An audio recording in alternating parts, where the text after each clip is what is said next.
Salam sejahtera Malaysia, selamat pagi tuan-tuan dan puan-puan. Hari ini hari Isnin.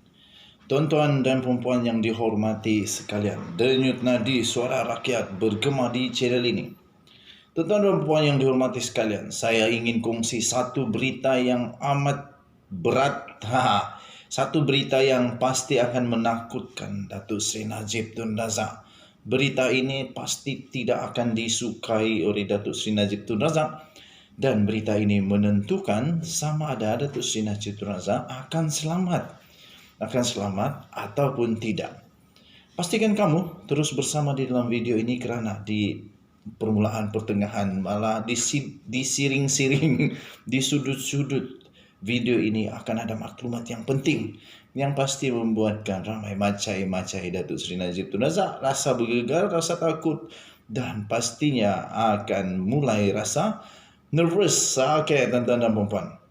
Arul Kandasamy adalah satu nama yang pastinya ditakuti oleh Datuk Seri Najib Tun Razak. Apa pula tidaknya, kalau orang ini buka mulut, pasti banyak cerita yang akan diketahui. Kalau orang ini membuat kenyataan, pasti akan membuat Datuk Seri Najib Tun Razak tak cukup mandi, tak cukup basah, tak cukup ayak. Tuan-tuan dan puan-puan. Dan itu menjadi kenyataan apabila dalam perbicaraan gangguan laporan 1MDB, pendakwaan telah disahkan bahawa pihak pendakwaan telah sah memohon untuk memanggil Arul Kandasamy sebagai saksi untuk memberi keterangan against terhadap Datuk Seri Najib Tun Razak. Tuan-tuan dan puan-puan yang dihormati sekalian, pihak pendakwaan dalam perbicaraan gangguan laporan audit 1MDB One Malaysia Development Berhad telah sah membuat permohonan rasmi di Mahkamah Tinggi di sini untuk mendapatkan kehadiran bekas Presiden dan Ketua Pegawai Eksekutif 1MDB iaitu Arul Kandasamy sebagai saksi pendakwaan dalam kes yang melibatkan bekas Perdana Menteri Datuk Seri Najib Tun Razak.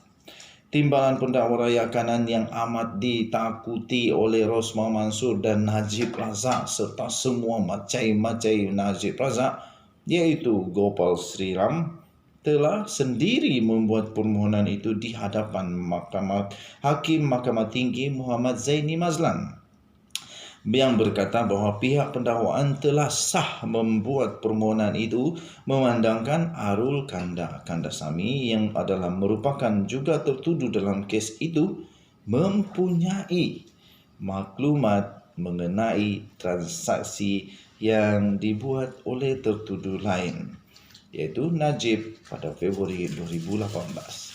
Ini kali Najib pasti rasa tak cukup jam nak tidur. Tuan-tuan dan puan-puan yang dihormati sekalian, yang pasti menurut laporan ini Arul Kandasamy akan membuat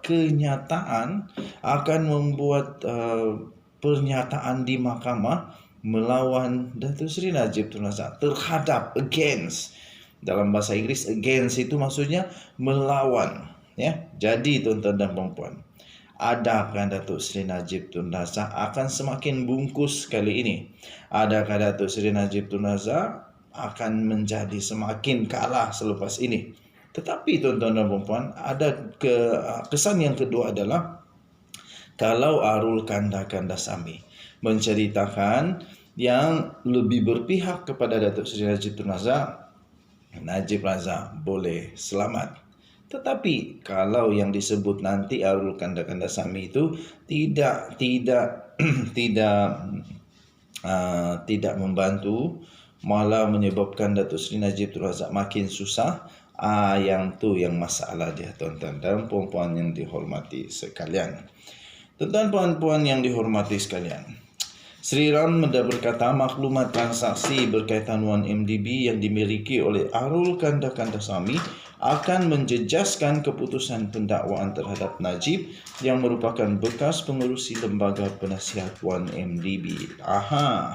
Oleh itu, katanya ini relevan terhadap tertuduh lain iaitu Datuk Seri Najib Tun Razak, kata Sri Ram.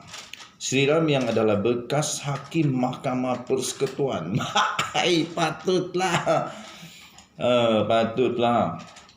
Sri Ram adalah bekas Hakim Mahkamah Persekutuan. No wonder. Berkata pihak pendakwaan akan bertanya kepada Arul Kanda mengenai mesyuarat yang diadakan pada Februari 2016 yang lalu dan mengenai peristiwa sebelum mesyuarat. Nah, ini semakin parah. Sebelum mesyuarat dan peristiwa selepas mesyuarat. Katanya itulah bidang yang akan kita fokuskan.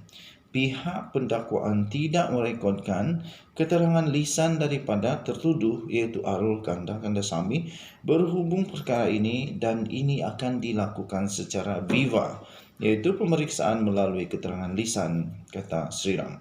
Menurut Sri Ram, Peguam Negara Tan Sri Idris Harun telah merestui permohonan untuk memanggil Arul Kandasamy menjadi saksi pendakwaan di dalam kes itu. Pihak pendakwaan membuat permohonan di bawah Seksyen 63 Akta Suruhanjaya Pencegahan Rasuah Malaysia 2009, kata Sri Ram.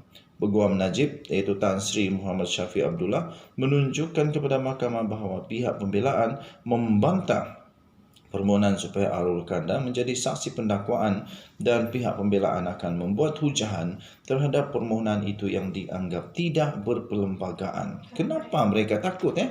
Kenapa takut Arul Kandasamy jadi saksi? Kalau tak salah, tak payah takutlah.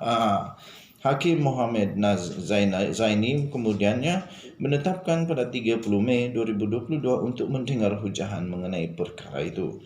Peguam Arul Kanda Datuk N. Siwanathan bagaimanapun berkata mereka tidak akan membuat sebarang hujahan bagi pihak Arul Kanda dan mereka akan menyerahkan kepada Mahkamah Tinggi untuk memutuskan permohonan pihak pendakwaan supaya Arul Kanda menjadi saksi di dalam perbicaraan pendakwaan di dalam kes tersebut. Sri Ram berkata, pihak pendakwaan akan memfailkan hujahan bertulis iaitu pada Isnin 23 Mei hari ini, tuan-tuan dan puan-puan, manakala Muhammad Syafiq pula berkata pihak pembelaan akan memfailkan hujahan bertulisnya selewat-lewatnya Khamis 26 Mei 2022. Selalu lewat.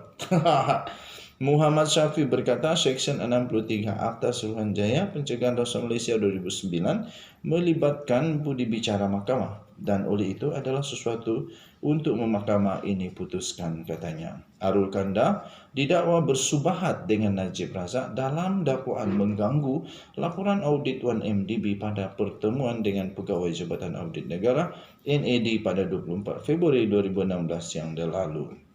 Dilaporkan bekas Juruaudit Besar Tan Sri Amrin Buang dan pegawai NAD antara 9 Mac 2015 dan 4 Mac 2016 telah menjalankan audit ke atas 1MDB dan mereka dijadualkan membentangkan penemuan audit kepada Jawatan Kuasa Kira-kira Wang Negara PAC pada 24 Februari 2016. Pertemuan antara pegawai NAD dan PAC bagaimanapun tidak berlaku.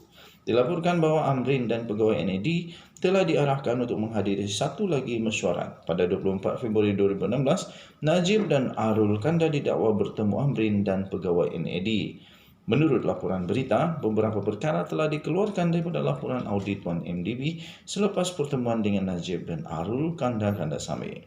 Dilaporkan bahawa perkara itu termasuk kehadiran Loh Tejo pada mesyuarat Lembaga Pengarah 1MDB selain sebahagian daripada penyata kewangan 1MDB pada tahun 2014. Loh, yang lebih dikenali sebagai Jolo, merupakan tokoh penting dalam skandal 1MDB yang telah mendapat perhatian global.